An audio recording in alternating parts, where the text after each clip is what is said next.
उत्तराखंड की लोक संस्कृति में अभी भी जो प्रयुक्त हो रहा है लोकवाद्य हुड़का, जो अभी मतलब विलुप्ति के कगार में तो नहीं है, लेकिन हर आदमी इस पे इंटरेस्टेड है। और मैंने तो ये देखा कि हर किसी जगह पे ये है, अभी कुमाऊं क्षेत्र में भी, हमारे गढ़वाल क्षेत्र में। तो आज हम बात करेंगे हुड़के के बारे में। तो हुड़के की बनावट और इसमें किस तरीके से इसमें आवाज़ आती है और ये किन किन लकड़ियों का बनाया जाता है और कब से इसको बजाया जाता है, इन विषयों पर थोड़ा सा बात करेंगे जितने हमने सुना और जाना। हुड़के में आप जो ये देख रहे हैं, जो ये बीच की जो लकड़ी है, इसको बोलते हैं नाली। ये अलग अलग लकड़ियों की होती थी। उनकी विशेषता ये होती थी उन लकड़ियों की कि जो गर्मी आने पे भी चटके ना और सर्दी आने पे भी सिकुड़े ना, मतलब उनकी स्थिति लगभग एक जैसी बनी रहे। तो हमारे पहाड़ों में होता था खिना, उसकी लकड़ी से ये बनाया जाता था। खमार होता था, उसकी लकड़ी से बनाया जाता था। और गोगिड़, इन लकड़ियों से तो ये पहाड़ में बनाया जाता था। अब जो तराई क्षेत्र में हमारे जो लोग यहाँ पर रहे पहले, उन्होंने इसको बेर का भी बनाना स्टार्ट किया, और विजय साल की लकड़ी का, क्योंकि ये गर्म घाटी में होते हैं बेर, और विजय साल की जो मोटे जो पेड़ होते हैं वो हमारे तराई क्षेत्र में ज़्यादा होते। तो वहाँ ये विजय साल और बेर का भी बनना शुरू हुआ। मैंने भी इसको बनाने का प्रयास किया लकड़ी लेके। तो बेर की लकड़ी मैं लेके आया, तो वो शायद कुछ या तो गलत समय पे कटी थी या उसको धूप ज़्यादा लग गई थी, तो वो चटक गई, उसमें पूरी दरारें आ गई। तो जो दूसरा मैंने फिर बेर का बनाया उसमें नहीं आई। हो सकता है वो कुछ में कुछ दिक्कतें आई हो। तो इस तरीके, लेकिन जो इसका गोगिड़ का बनता है और जो खिंड का बनता है, उसमें मैंने दरारें बहुत इसकी कम देखी, जो इसकी जो नाली है उसकी। और एक और बनता था गेठी के नाम से, जो पेड़ होता था हमारे पहाड़ में गेठी का, जिसकी हमारी ठीकियाँ भी बनती थी, उसका ये बनता था। इसको हम अंदर से पूरा, इसका जो है खोखला होता है अंदर से बाहर, और इस साइड से इसकी लंबाई लगभग हम इसकी 10 इंच के आसपास में रखते हैं या 10.5 इंच। और जो आप इसकी गोलाई देख रहे हैं, ये लगभग 5.5 इंच या 5 इंच के आसपास होती है। उस हुड़के में आवाज़ अच्छी आती है, और जितना हम इसका साइज बड़ा करते रहेंगे उतनी इसकी आवाज़ बढ़ती रहेगी। अब हम जो इसके बारे में बात करेंगे, इसका है पूड़ा। ये पूड़े का जो आप ऐसे करके देख रहे हैं गोल करके रिंग, ये हमारे वहाँ पे बनाया जाता था पया का। और एक होता था पया, उसका एक गोल ऐसे करके राउंड। लेकिन आज तो उपलब्धता थोड़ी सी शहरों की ओर लोगों की है, तो मैंने कोशिश करके इसको हम बेत का बना दिया जाए, ताकि वो थोड़ा सा टिकाऊ भी रहता है और थोड़ा मुड़ने में आसान होता है, और उसमें थोड़ा फिनिशिंग अच्छी आ जाती है। तो जो इस पर लगा हुआ है ये भी बेत का बना हुआ है, पतली वाली बेत का। तो होने को तो पहाड़ पे भी बन जाता था पहले, जो बनाते थे इसको। हमने खुद अपने आंखों से जो इसको बनाते थे वहाँ पे पहाड़ पे, उनके साथ भी हम गए। पूरा सब ये सामान लेके, जो इसकी स्किन होती है, डंडे होते हैं, सब उन्होंने बनाया। तो वो इसको मांस से चिपकाते थे, मांस को ऐसे करके पीस के उसको, ताकि उस पर जो है चिपक उसकी बनी रहे। तो इस तरीके से इस पे पूड़ी पे, इस तरीके से इसका जो ये राउंड शेप आप देख रहे हैं, इसका तैयार किया जाता। पहाड़ में ये पहिया का होता था, और हमारे भाबर क्षेत्र में इसको बेत से उपयोग इसका किया गया।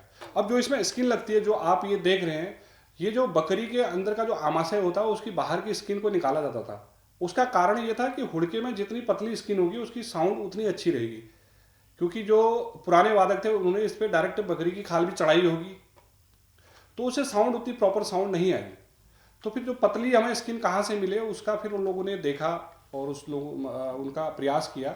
तो वो बकरी का जो आमाशय होता था, उसके अंदर का जो थैली होती थी, उससे निकाल के उसको सफाई करके उससे इसका पूड़े का निर्माण, जो इसकी स्किन होती है, वो इस पर लगाया जाता है। और इसके बजाने में आपको तो मालूम ही होगा कि ये हमारे जागरों में तो काफ़ी प्रयुक्त होता है।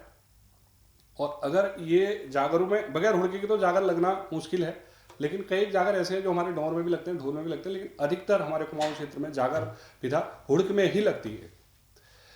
और इसका वादन हम अपने हुड़किया बोल में भी करते थे। कृषि क्षेत्र में जब लोग इसको कृषि के क्षेत्र में वहाँ पे अपना कार्य करते थे, रोपाई का, निराई गुड़ाई का, मडुआ गुड़ाई का जब काम होता था, तो उसमें भी इसको इनके धुनों के साथ में जो लोक गाथा हैं उनका उसमें वादन होता था और गायन होता था। माना जाता था कि जैसा, मैंने एक बार पूछने का प्रयास किया कि आखिर हुड़के बोल से हमें क्या, एक तो इसका मनोरंजन के साथ साथ लोगों को थकान नहीं होती थी, दूसरा हमारे दादा कहते थे कि जैसा हुड़के का ऊपर का रूप है जो आप ऐसे करके देख रहे हैं, ऐसे मडुए की बाली भी होती है बिल्कुल हुड़के की तरह।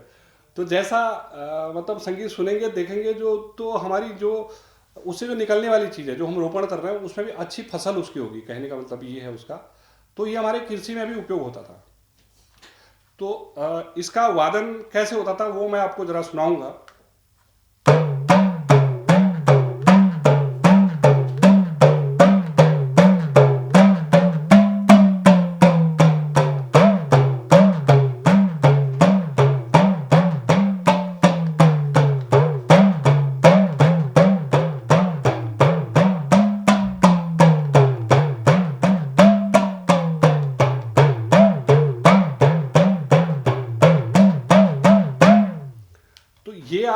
होगा जो जागर में शुरू में ये बजता है, इसके साथ तो थाली बजती है तो ये और ज़्यादा रोमांचित होता है, आदमी का ध्यान लग जाता है। अगर ये बजे, अगर ये आधा घंटा बजे, कभी हम भी बैठते हैं थाली लेके तो आधा घंटा 1 घंटा इसी धुन में कब निकला पता नहीं चलता था।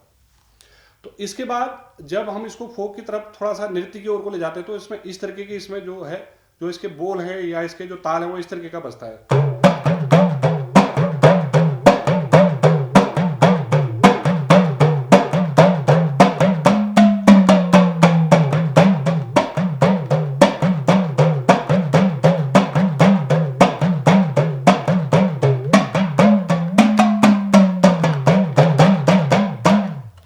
ये इस तरीके का थोड़ा सा आपका नृत्य करने का, जो इसमें अगर हुड़के के साथ में कोई अगर जैसे देवता इसमें प्रकट होते हैं तो उस समय ये ताल आपने सुनी होगी, इस तरीके की इसमें ताल बजती है।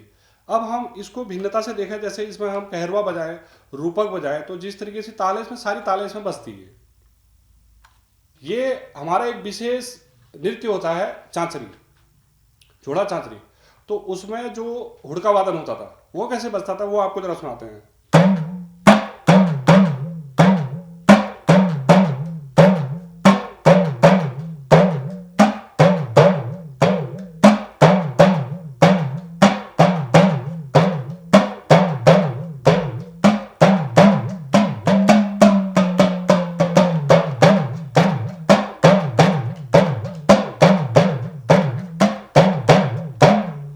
इस तरीके से ये लगातार इसकी जो है ताल बजते रहती है और गायक उसमें गाते रहता है।